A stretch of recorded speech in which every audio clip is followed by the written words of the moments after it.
Good evening, you're watching Estuary TV News. Coming up, food banks in Grimsby. We report a rise in demand and we visit one of the charities. We go to Sangreet Kennels for another Dog of the Week, and I'll be talking to Dave Ranshaw and Duncan Peddy, members of the Rumble Band, about their 30th anniversary celebrations.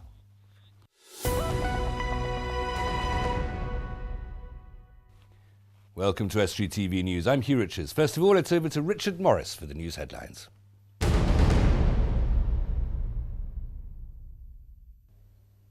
Hello there. The independent hotel chain Travelodge is looking to develop its first hotel in Grimsby. They're claiming the success of the Port of Grimsby has been a major reason for the move. The chain will create 20 jobs in the town. Also on the list is Hull, where they are looking to build. Paul Harvey, Travelodge Managing Director for Property, said as a result of more Britons taking to the waves, we have also experienced a boom at Travelodge. Our port-based hotels have seen a 9% rise in occupancy as Britons kickstart their Dream Sea holiday by staying over in a Travelodge hotel prior to early embarkation. To support this growing holiday trend, we are looking for a further 14 new hotel sites at UK's busiest port locations. Promotional video has been released of the new film Grimsby by former MP Austin Mitchell and his wife Linda. The film is having its world premiere at Parkway Cinema in Cleethorpes this coming Wednesday evening. We've been speaking to the husband and wife producers of the movie, and it will be available on Estuary TV very soon, so keep an eye out for it in your electronic guide available through your TV. An online petition on Facebook to get the hugely popular Slip and Slide event to Hull during the Freedom Festival has now received over 3,000 likes. The page doesn't have any affiliation with the organisers, but the creators are hoping it will persuade the festival to get one organised. If you want to join the petition, you can like the page too. We'll keep you up to date with this story as it develops. We brought you the news last week and now it's opening. The new Aldi store in Immingham opened its doors today. The first 100 visitors were given golden tickets to some of the higher priced items in store. The store will create 50 jobs and has been a long time coming after Tesco abandoned plans to move to the site earlier on in the year. Residents are delighted and the Mayor of Immingham is over the moon. Feels brilliant, and you can see how keen people are by the amount of people that's been here this time in the morning. It's a great day for Immingham. Hopefully local people now work here and more jobs in the town is fantastic. That's all from me for now, and I'll be back with more news soon. If you've got any news for us in the meantime, then please don't hesitate to contact us on Grimsby 31553. Bye for now.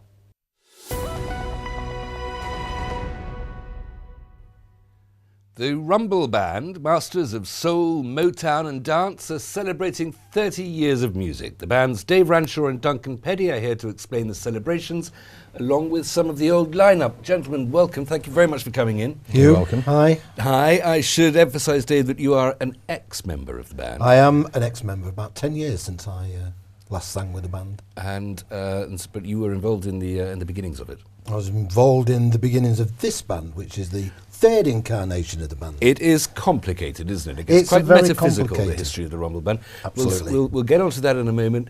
Duncan, how are you celebrating? What's going on? Well, we thought we couldn't let 30 years pass by without having a real big knees up, and so we thought for the 30th anniversary of the band, why not have a celebratory party? We're hoping to bring along some special guests and maybe even coax Dave out of retirement, maybe get up and do some songs with us. And yes, so we're booked the Beachcomber for the 5th of September this year. That's the Beachcomber in Cleethorpes? That's right, yeah. Which has been one of our popular venues over the years. The Rumble Band's appeared there many, many times over the years. And it'd just be an ideal opportunity to say to everybody, you know, well, look, here we are still standing after, 30 plus years, I suppose, but this current incarnation of the band, certainly for 30 years anyway. So. Okay, so that's the Beachcomber, 5th of September in Cleethorpes. People can get tickets by going to the box office there? That's right, yes. Either directly at the Beachcomber or via their website. Tickets are available. And if they have any difficulty there, hopefully if they sell out, which that's what we're hoping that they will do, then you may be able to obtain tickets direct from the band via our website or Facebook page as well. Just Google the Rumble Band and you can get through. Absolutely, yeah. Okay. Dave, what can we expect? What sort of music is this? People are unfamiliar with it. How many of you are there for a start? Well, in my time there were 13, but I think you've trimmed it down to 11 Yeah, we're down to now. a slim 11 now. Slim 11, yeah. Which is a vocal section of four brass, and the rest of the rhythm section as well. So, but in my time it was 13, and in the mid-1960s when the band was first formed, there was anything up to 15 and 18 people in the stage. But it's much more prim, efficient now, true, shall we say. efficient, Yeah. great word. You'd turn up. You still turn up pretty mob-handed, Duncan. I mean, it's a lot Well, we of you do, on and stage. I mean, logistically, for such a big band, you know, it comes with its own inherent problems. But we've kind of got used to that now, and it kind of runs like a well-oiled machine after 30 years, really. And it's a kind of an eclectic sound, isn't it? It's there's a lot of sort of swing, soul, blues. There's a jazzy element to it. Well, yeah, I mean, soul music was kind of born out of all of those sort of early blues and jazz music, and soul itself, you know, covers a wide spectrum of different soul music. And even though the majority of the soul music that we play is the Tamla Motown sound, we do add a lot of soul from other labels like Stax, you know, Atlantic Soul, and even Northern Soul as well, which has a huge following, especially around this part of the country. And Dave, the band is local, isn't it? It is. Duncan's saying it played a lot in Cleethorpes. It's a favourite venue, but it's a local North East Lincolnshire band. It's a local setup, but certainly within my time and currently now, it was national. We played everywhere, up from Aberdeen down to, I think you played the Isle of Wight. Isle of Wight, recent yeah, festival, yeah. didn't you? Over into Wales and as far east as Cleethorpes. Of course. So it's a Grimsby Cleethorpes. It's from Grimsby Cleethorpes, but Originally. it goes everywhere. But it Yes, goes yeah, everywhere, yeah. absolutely does. Okay. Yeah, it Now does. tell me, with all these different incarnations of the band, it does have its roots back in the 60s, Dave. How did it get started? It started in a place called Dial Square in Grimsby when there was a fusion between a blues band and some people playing brass instruments in the jazz band. And they got together and started to put together some of those sounds of the 60s, as it were, with a little bit of soul. And it was very, very successful locally. And also they played in a few places around in Lincolnshire as well. In about 68, late 68, early 69, the band changed again into a 5-piece progressive rock band, writing their own material. Oh, well, Total you were change. on stage there wearing gold lame cloaks. And, No, it wasn't that. It was progressive rock, so it was a Okay. bit more flower power, but it was tight jeans and all that jazz, and when I could wear them and not look too ridiculous. And we were very fortunate that Rumble, we changed the name from the Rumble Band to the Rumble, and that then became a 5-piece progressive rock band that was signed to Warner Brothers.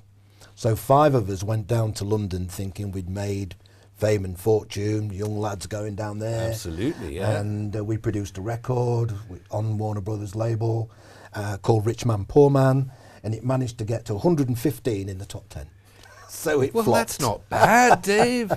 In this It day of flopped. everything being coming through the internet and everything, when Well, you hardly maybe sell things would have everything. been different then, but it just didn't work for us. And although Okay. we recorded some tracks on the LP, it kind of just passed us by. But is it 150 exciting? is still tens of thousands of sales, isn't it? I mean, Well, I don't know how many sales it was, to be honest. I must have bought at least 1,000. Yeah. But anyway, it folded in the end. Others in the band went on to do great things. Of course, our bass player well, became. we'll come on to a little bit more of that history from the up to the reincarnation of Okay. the 1980s. But when did you get involved, Duncan? I've been with the band a little over 11 years now, and we still have one original member that's still playing with the band.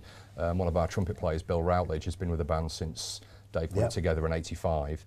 And 2 other members of our brass section, Don Souter and Matty Smith, they joined the band pretty much soon after. Very, very soon after. So yeah. they've been with the band Yeah, the yeah. longest, and I'm the next most senior with 11 years in. So, Right. and all the others that have come in since, obviously, Alan Scorer, our current lead singer, he's been with the band about 10 years now, who took So over you've from Dave. got to be, I mean, it's quite a moving population, but you're really still quite junior if you haven't been there for about the decade or so, aren't you?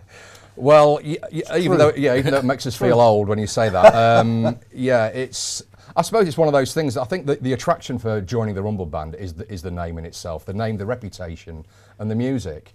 And it was an absolute no-brainer for me when I was asked to join as guitarist, and it was something that for every local musician to play with the area's top band, how could I say no? And you still play all over the country? Yes, we do. Yeah, I mean, we do still play all over the country. I mean, we've had to ride the storm that's been the recession. Well, sure. And you know, for a big band, that's not been easy. But you know, we've survived all that, and we're still going strong. We'll come back and talk a bit more about touring schedules and the history of the bands in a moment, gents. But don't go away. Okay. You're watching Estuary TV News. A little later, we'll be taking a look at another lovely Dog of the Week, and Dan Kemp will bring you all the sports news.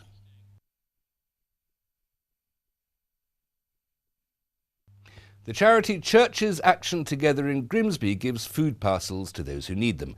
They say they've seen an increase in the number of people referred to them for help. We report. All the basic essentials under one roof. The Daily Bread food larder in Grimsby helps those who find themselves in times of hardship and poverty. Churches Together got off the ground nearly 30 years ago, and together with a Christian Action Resource Enterprise, they give food parcels to people who've been referred to them. But they say they've seen a change in the demographic. When we first started up, if we give 30 parcels out a month, that would be an exceptional month. Well, in more recent times, it's not exceptional for us to give out 250 parcels a month. There is a good proportion of single people that come to us because they get sanctioned for whatever reason on the benefits. But we see more and more families come to us, and so the families themselves, they're not all unemployed. Some of them are on low income, 0 hours contracts, agency work. And so the money can fluctuate, and they find it difficult to pay the bills and find food as well. So there's more and more genuine cases like that. They also offer advice on benefits, utilities and debt, together with housing, helping people find accommodation when they don't have a guarantor. A lot of these people have had problematic tenancies in the past, and so we're there to offer them support for as long as they need it, up to 2 years, to make sure that that tenancy runs well and they get a settled family home life. Equally, we can help them through our care shop in Cleethorpes. We can help them with donated furniture and equipment, cookers, fridges, that type of thing. As we get them into the shop, some of these things we sell, and that money comes back into the charity to allow us to do our work.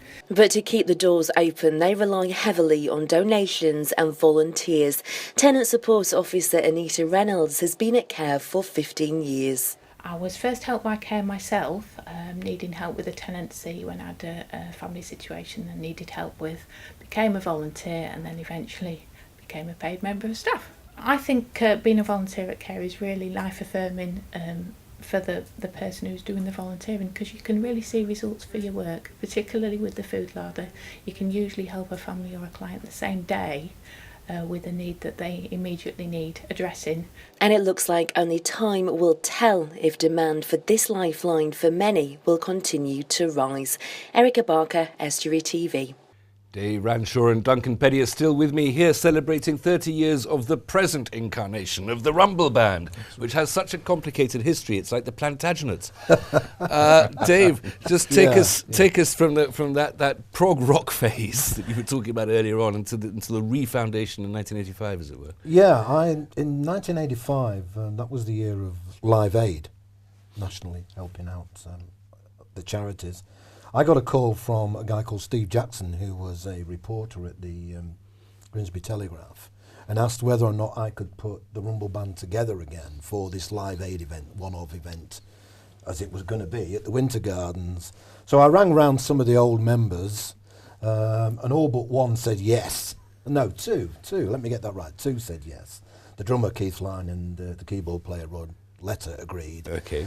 And then it was a question of, well, who else we're going to get in? So we looked around and we found a few more players who were very keen to be part of the rhythm section, but we were struggling with the brass section. So we went along, and Rod Letter had a contact in the youth orchestra, the local youth orchestra, and we took a brass section out of the youth orchestra and put it together, having decided that we were going to play soul music, because that was on the rise again at the time. You make it sound as if it was compulsory. These poor young people were turning up to Absolutely. play their trumpets and their trombones, Yep. and they get right over you Yep. go, your rumblers First now. rehearsal, you're absolutely right. They wondered what was going on. They didn't know what they were playing. We had 6 weeks to get ready to go on stage at the Winter Gardens.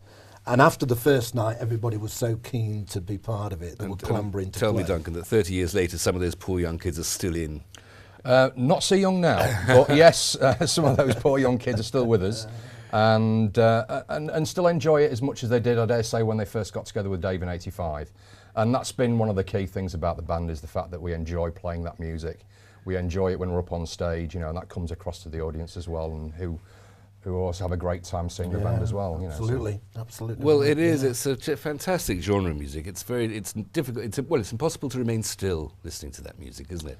You must be exhausted every time you get up there on stage. Well, you're still doing it, Duncan. It's a good workout. It is a good workout, no doubt. And but we feed off the energy that we get from the audience. You know, we see the audience having a great time, and you know, we enjoy it all the more. I mean, we've gone out there and we give it our all every time. And it's encouraging for us as well to see a much younger audience these days. I mean, soul has such, you know, a broad appeal across the age groups, and it's great to see so many young people. And do you get an audience that's absolutely across the age groups and absolutely across every, you know, it's very no much so. Specific sort of kind of, it's a very general appeal, isn't it? Well, I mean, we have some real loyal fans that come and see us when we appear locally, that, you know, that we recognise from previous gigs. But it's always encouraging for us to see that new generation of soul fans coming through. And even though, you know, we're not so young as we were when we first started playing it, it gives us youthful enthusiasm to continue playing that music as well. Are you continuing to regenerate, though? You're taking, you know, as people die, new people come in. It's an evolving process, I guess. Very much so, yeah. And it was even before I said, you know, enough is enough, because we're talking about the physical aspect of it. When you're up there for an hour and a half, it is very, very hard work, particularly as there's 13 of us all bouncing off each other, not literally, but musically. Oh, sometimes literally. Sometimes literally, yeah. If you see the Blues Brothers, I don't know if they still do it. Oh well, yeah, they still Rumble Brothers, our two home players, yeah. So it is very much a physical thing, but Duncan's right, because the audience will just go up, and away you go, and you can feed off them, and they'll feed off us, and it's really just a party. It's a party all the time. Well, it's not just the music. There's a whole look to it. There's the mood to it. There's the whole sort of ethos, isn't there? And that's a very cool sort of slick. I think, I mean, maybe it's just me, you tell me, but I think there's something very funny about watching a man play a trombone and dance at the same time. But we'll tell him. There's a very cool look. Is that what you invented for it, Dave, when you recreated it? In '85, what I wanted to do, as I was saying earlier, soul was just beginning to make a resurgence again. There'd been some ads on TV about Levi jeans, and Sam Cooke was singing and this kind of stuff, and Otis Redding was in there.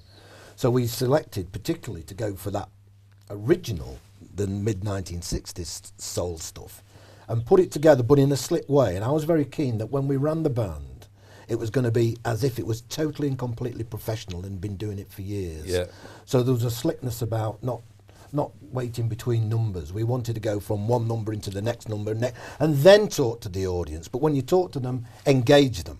Make them feel that you're talking, doesn't matter how many are out there, you're talking particularly it's to a those show. individuals. It's pure showmanship. It's a show. That's What plans for the future, Duncan? Touring in this country, abroad? Well, I mean, it would be nice if we could get abroad. The thing is with the Rumble Band as well, it's managing it around full-time work for the majority of the band as well. Right, you know, we're not course. Purely professional musicians. You know, everyone else is holding down other jobs and. Well, it's done out of love just as much as for money. Absolutely. Dave, you have had a few who've gone on to be professional musicians going through the lineup there, haven't you? A couple of famous names. Well, we had a bass player with us in the mid-60s, and with the Rumble when we were in London, Steve Curry, very famous bass player, went on to join T-Rex. Of course, yeah. And if we move forward to more modern times, we've got Lisa George, who was a backup vocalist for us, who's now got a huge part in Coronation Street. So she's sort of left music and gone into the acting profession. Indeed. Okay, but she's still on show. Still on show, and who knows, maybe with a bit of luck, coming back for the 5th of September. Really? Oh, that would be Fingers fantastic, crossed, wouldn't it? Fingers crossed. Yeah, okay. There's going to be hundreds of you on stage, isn't there? If There might everybody be came thousands back. of us. Let's just quickly remind ourselves, Duncan, where and when for the 30th anniversary? It's going to be at the Beachcomber on the 5th of September. Tickets are £10, available from the Beachcomber box office. Okay, so Beachcomber, your website, easily Googled. Just go to the Google band, tickets there. It's going to be an absolutely fantastic night, gentlemen. Thank you very much for coming in. Thank you. Congratulations. Thank you.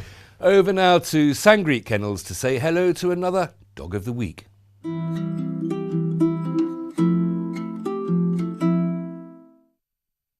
294, Max, who's a lurcher, very lovely dog.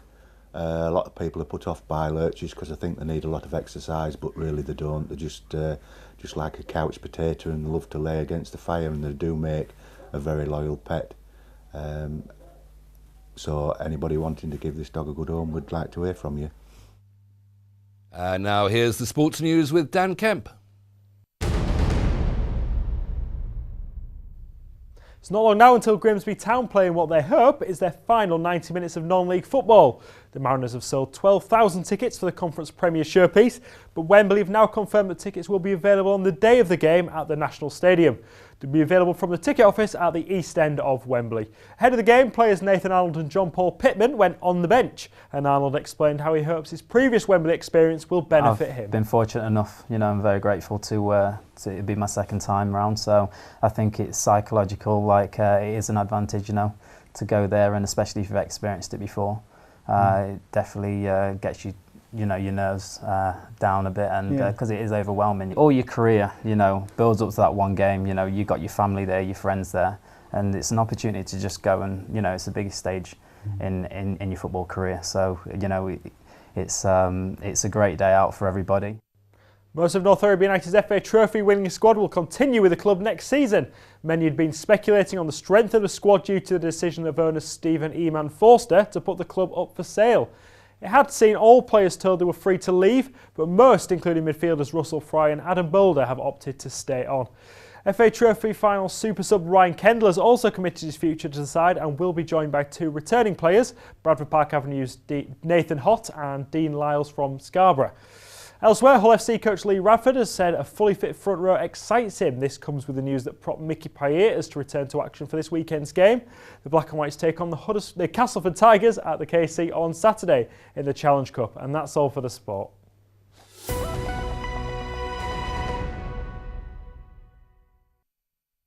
Thanks very much, Dan. That's all we have time for this time. My thanks to Dave Ranshaw and Duncan Peddy of the Rumble Band. That's the 5th of September at the Beachcombers in Cleethorpes for their 30th anniversary. Oh, it's going to be fantastic. If you've got a story for us, please go to Facebook or Twitter pages. Details are on the screen. Email news@estuary.tv or phone Grimsby 31553. Until tomorrow, good evening.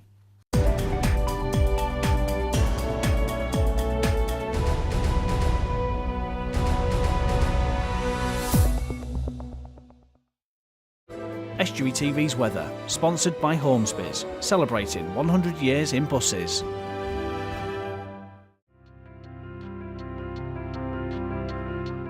Hello and welcome to Estuary TV's weather. After a chilly start, much of Friday will be fine, dry and warmer with sunny spells, clouding over from the west later with some patchy rain towards midnight and a maximum temperature of 17 degrees Celsius.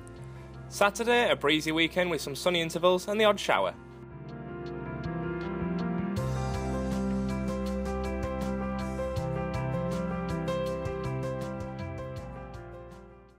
Estuary TV's weather, sponsored by Hornsby's, celebrating 100 years in buses.